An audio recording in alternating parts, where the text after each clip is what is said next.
Wexner's name was added back. Within 40 minutes of me catching you red-handed. There was one redaction out where of he's over listed as a co-conspirator. and we invited you in. Gentlemen, This guy has Trump derangement syndrome. He needs to get, you're a failed politician. Transparency Act. To my right is an email that was sent by the victim's lawyers to the DOJ. It was a list of names not to redact. A list of names not to release. What did the DOJ do with this email?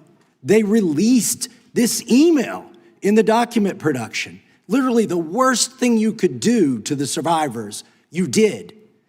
And they're getting phone calls. A lot of these people didn't want to be known. And we know you touched the document because you redacted one name and you redacted the lawyer's name, but you left the survivor's name there. Massie's main allegation was serious. He claimed the DOJ released documents that exposed the identities of victims who had specifically requested anonymity. According to him, lawyers had clearly instructed the department not to release certain names, yet those names appeared in publicly available records. He argued this was more than a mistake, suggesting it represented a breakdown in safeguarding vulnerable individuals. For viewers, this matters because it touches on trust. If victims cannot rely on institutions to protect their identity, it could discourage others from coming forward. Able to track who it was that obscured Les Wexner's name as a co-conspirator in an FBI document. Do you have that kind of accountability? I believe Wexner's name was listed more than 4,000 times. Yeah, I already told you that. This is where he's listed as a co-conspirator. Can I finish my answer? Come on, let me finish my answer. We corrected that within 40 minutes. He was already, you're acting like everybody's trying to cover up Wexner's name. Reclaiming my time. I'm going to answer this question. Reclaiming my time. Mr. Chairman. This isn't how this works. Can I have my time back? Mr. Chairman. The gentlelady can give her answer. The time belongs to the gentleman from Kentucky. All right, I'm reclaiming my time. Can I give my answer? So yes. I'm going to put the language of the bill up on the screen. Chairman, may I give my answer on that? It's a political joke, and I need to give my answer on that. We'll let the Attorney General respond, and then the gentleman can move to his next question. It's my time. Within 40 minutes, you asked me a question. Within 40 minutes, Wexner's name was added back. Within 40 minutes of me catching you red-handed. There was one redaction out where of he's over listed as a co-conspirator. And we invited you in. This guy has Trump derangement syndrome. He needs to get, you're a failed politician. Gentlemen, you need to get on you to watch the video. Mr. Chairman, please restore his time and remind the witness of the rules here. There is no credible information. None. If there were, I would bring the case yesterday that he trafficked to other individuals. Is that your position as well? My position is any victim who comes forward, of course, we would love to hear from them. 1-800-CALL-FBI. Did you ask Merrick Garland that the last 4 years? Did you talk about Epstein? I am reclaiming my time. I'm glad you're asking about Merrick Garland. You don't get to reclaim because time this is bigger than Watergate. When I don't answer a question the way you want. This goes over 4 administrations. You don't have to go back to Biden. Let's go back to Obama. Let's go back to George Bush. This cover-up spans decades, and you are responsible for this portion of it. And that's now, where the I want to know at what point did the FBI and the DOJ decide that Lex Wexner was not a co-conspirator? Because our Epstein Files Transparency Act requires you, please put it back on the screen, please, to release the internal decision about whether to prosecute him or not, and it's not in the files, and it's not in the files for any of these other men.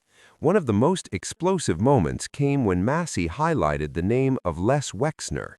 He claimed Wexner's name had been obscured in certain records, despite appearing thousands of times across the files. According to Massie, this suggested possible selective disclosure, where some information is revealed while other critical details remain hidden.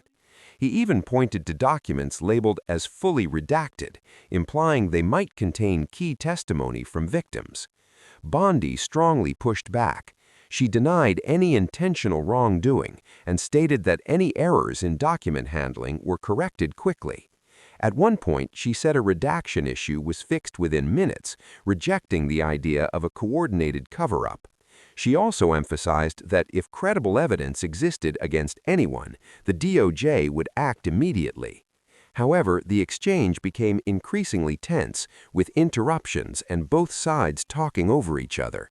At times, the focus shifted from the documents themselves to broader political accusations.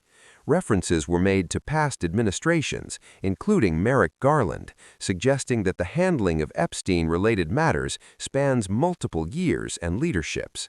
What viewers should take away from this is not just the conflict, but the bigger picture. All right. This is an example. I'm submitting these 302 forms that are entirely redacted, even when you go to look at them. Without objection. I'm submitting a witness statement that implicates Les Wexner. Without objection. I'm submitting an article from the New York Times that the DOJ released nude photos and Without objection. identifiable pictures of the victims. I'm submitting a letter from AG Bondi to Kash Patel, imploring him to quit keeping the files when you found out that they were keeping files from you, because Without they're still objection. redacting files that you... Chairman, are we going to Without recess for votes? Yes, we are. I'm submitting for unanimous consent a document of 17 individuals who've resigned because of the Epstein files. Without objection. The Epstein case has long been surrounded by unanswered questions, particularly about who else may have been involved and whether all relevant information has been made public. When lawmakers raise concerns about missing or hidden details, it fuels ongoing public skepticism. At the same time, it is important to separate allegations from confirmed facts. Congressional hearings often surface claims that require further investigation, and not everything said in these moments is immediately proven. Still, these exchanges play a key role in pushing for oversight and accountability. As the hearing wrapped up, many questions remained unresolved. Who was responsible for the alleged release of sensitive information? Were redactions applied properly, or were they used to conceal key details? And will the public ever see the full scope of the Epstein files? If you want clear, fact-based breakdowns of moments like this and what they really mean, make sure you follow and stay informed, because this story is far from over.